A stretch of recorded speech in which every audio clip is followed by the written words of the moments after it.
Klausa Gila akan menjelaskan tentang teks laporan hasil observasi. Apa itu teks laporan hasil observasi? Teks laporan hasil observasi adalah teks yang berisi penjelasan umum mengenai suatu objek berdasarkan fakta dan hasil pengamatan khusus, penelitian atau pengumpulan data. Kedua, ada tujuan teks LHO. Yang pertama, menjelaskan informasi secara faktual dan objektif. Kedua, menyampaikan hasil pengamatan secara sistematis. Ketiga, menambah pengetahuan pembaca tentang objek yang diamati. Dan keempat, menjadi bahan dokumentasi penelitian atau pengamatan. Yang ketiga, ada ciri-ciri teks laporan hasil observasi. Ciri-ciri yang pertama adalah bersifat faktual, atau bisa dibilang berdasarkan kenyataan. Kedua, bersifat objektif atau tidak memihak. Ketiga, ditulis dengan bahasa baku. Keempat, menggunakan kalimat definisi dan klasifikasi. Kelima, disusun secara umum atau khusus. Selanjutnya terdapat data akurat dari hasil pengamatan. Selanjutnya ada struktur teks laporan hasil observasi. Struktur yang pertama adalah pernyataan umum. Kedua, ada deskripsi bagian. Ketiga, ada deskripsi manfaat. Selanjutnya ada kaidah kebahasaan yang di dalam teks LHO. Yang pertama, kata benda umum. Contohnya tumbuhan, hewan, atau udara. Kedua, kata kerja relasional. Contohnya seperti yaitu atau terdiri atas, merupakan. Ketiga, kata kerja material. Seperti itu, tumbuh, berkembang. Kemudian ada kalimat definisi seperti contohnya kupu-kupu adalah serangga yang mengalami metamorfosis sempurna. Selanjutnya ada kalimat deskriptif menjelaskan bagian atau ciri objek.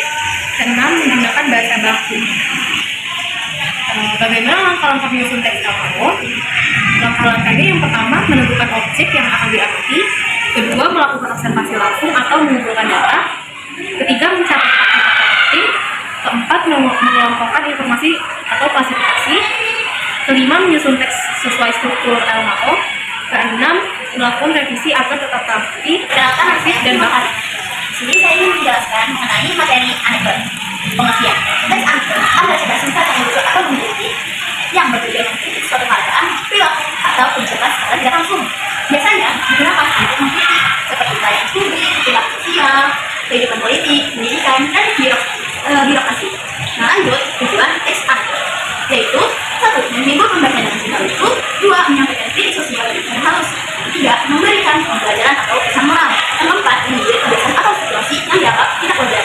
Nah, di teks anekdot ini terdapat ciri-ciri, yaitu ciri-cirinya bersifat harmonis, lucu, atau tidak biasa, mengandung kritik atau sindiran, singkat cerita dan padat, dan juga tokoh sering menggambarkan berlebihan atau disebut dengan hiperbola. Nah, lanjut bersifat fiktif tetapi sering terinspirasi dari kejadian nyata. Nah, itu juga menggunakan bahasa tidak formal tetapi tetap komunikatif. Nah, lanjut terdapat struktur teks anekdot. Struktur itu terdiri dari abstrak, yaitu gambar awal atau mengantar cerita yang menjadi petunjuk isi cerita.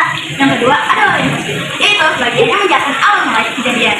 Yang ketiga ada krisis, yaitu bagian yang menjelaskan awal mulai kejadian. Dan lanjut ada empat reaksi, yaitu cara tokoh menyelesaikan masalah tersebut dengan lucu atau tidak terduga. Dan lanjut ada koda, yaitu bentuk versi kesimpulan besar atau kembali ke suasana awal. Nah, di teks anekdot juga ada kaidah kebahasaan, yaitu ada menggunakan kalimat retoris atau disebut pertanyaan sindiran, dan juga banyak memakai kata kerja memakai kata kerja aksi seperti berlari, memukul, dan menjawab, menggunakan bahasa lugas dan komunikatif. Sedangkan ada memakai bahasa tidak formal atau dialog, mengandung kalimat sindiran dan humor. Nah, di teks anekdot ini terdapat contoh singkat, yaitu contoh singkat kalau di struktur abstrak itu seperti di sebuah kantor pelayanan publik sama menjadi antrian panjang. Di orientasi, contohnya seperti suatu pagi seseorang bapak datang mengambil nomor antrian. Di contohnya krisis, dia terkejut karena nomor antrian 245 sementara nomor yang sedang diambil baru 12. Yang ketiga, itu reaksi, yaitu contohnya seperti zaman wajah pasang, bapak itu bertanya, kalau saya pulang dulu, yang saya manggil tidak. Petugas menjawab santai, tergantung pak, bapak pulang beberapa hari. Nah, yang ke pada semua orang bertertawa, tapi sadar bahwa pelayan yang lambat memang perlu diperbaiki. Saya tidak mengetahui dari sini. Saya akan menjelaskan tentang teks hikayat. Hikayat adalah karya sastra lama berbentuk prosa yang berisi kisah tentang kehidupan tokoh dengan kehebatan, keberanian, dan keajaiban yang bersifat fantastis dan mengandung nilai